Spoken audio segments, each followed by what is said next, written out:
Bonjour à vous, ici David Beninck, activateur d'épanouissement commercial et je vous souhaite la bienvenue dans ce nouvel épisode de la série Vendre avec plaisir.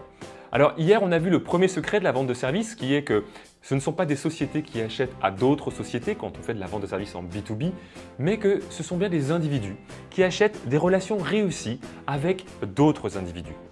Et aujourd'hui, donc, on va continuer sur cette lancée avec le deuxième secret de la vente de services en B2B. Et je peux vous dire une chose, c'est que lorsque j'aurai partagé avec vous ce secret, je suis convaincu que ça va changer à jamais la façon dont vous allez vous présenter. Vous allez avoir pour le reste de votre vie une façon de communiquer auprès de vos prospects, auprès de vos clients qui va être complètement différente. Ce deuxième secret, ce principe, a été très bien exposé par Simon Sinek lors d'une conférence TED qu'il a intitulée « Comment les grands leaders inspirent l'action ». Il explique dans cette conférence que tous les grands leaders de ce monde, que ce soit Apple, que ce soit Martin Luther King ou les frères Wright, ont un mode de communication bien particulier pour amener les gens à les suivre et à passer à l'action avec eux. Ce deuxième secret, ce principe qu'il développe, c'est que les gens n'achètent pas ce que nous faisons, les gens achètent pourquoi nous le faisons. Je répète, les gens n'achètent pas ce que nous faisons, ils achètent pourquoi nous le faisons.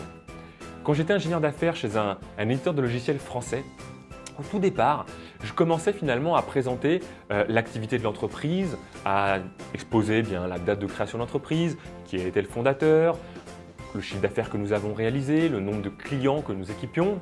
En fait, que des informations techniques en quelque sorte. Et quand j'ai découvert ce principe, j'ai commencé à me présenter de manière différente, à présenter l'entreprise d'une manière complètement nouvelle. Je présentais cette fois-ci l'origine de l'entreprise par rapport à la vision qu'avait le fondateur pour la profession qu'il servait. Je présentais les évolutions que nous avons réalisées, les évolutions que nous avons également amenées au sein du marché dans lequel nous nous positionnons par rapport à la vision que nous avions et quelles étaient les croyances profondes du fondateur mais également de tous les collaborateurs pour les années à venir. Et ce pourquoi, cette vision que j'ai partagée finalement avec mes prospects puis avec mes clients, était un des éléments différenciateurs les plus puissants et les plus forts que je pouvais mettre en avant vis-à-vis de mes clients. Puisque ce que vous partagez, lorsque vous partagez votre pourquoi vous faites les choses, pourquoi vous avez décidé de vous lancer en tant que consultant ou formateur indépendant dans ce domaine, pourquoi vous avez décidé de servir particulièrement ce type de client, ça, il n'y a que vous à qui ça correspond. C'est vous qui êtes à l'origine de ce choix, de ce positionnement, de cette volonté de servir, de cette vision que vous avez par rapport à vos clients et comment vous pouvez les aider à partir d'un point A d'une situation inconfortable pour arriver à un point B d'une situation confortable. Donc aujourd'hui, partagez votre propre vision de votre activité, de donner de la perspective également à vos clients par rapport au marché, va vous permettre d'aller développer chez vos clients à la fois une volonté de suivre votre démarche, de vous positionner comme un leader auprès de votre marché et donc de pouvoir inspirer l'action avec vous d'une manière complètement différente de ce que je fais sur le marché.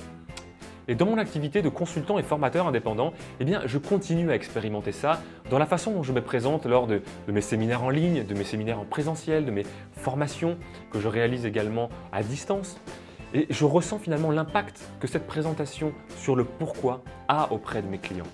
Je ressens effectivement l'engagement et la différence finalement de collaboration que l'on peut mettre en place avec ses clients parce que naturellement, si vous partagez votre pourquoi, si vous partagez votre vision, ce qui vous êtes réellement au fond de vous de manière authentique et naturelle, vous allez attirer à vous des clients qui vous correspondent. Vous allez attirer à vous des clients qui correspondent à cette vision et qui veulent justement collaborer avec vous dans la création, la co-création d'un projet commun.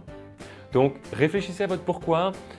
Communiquez non pas sur ce qui vous êtes, sur ce que vous faites, mais communiquez sur pourquoi vous faites les choses. Pourquoi vous avez décidé d'aider cette typologie de clientèle à aller de l'avant. Réfléchissez à votre pourquoi et moi je vous dis à demain pour le troisième secret de la vente de services en B2B.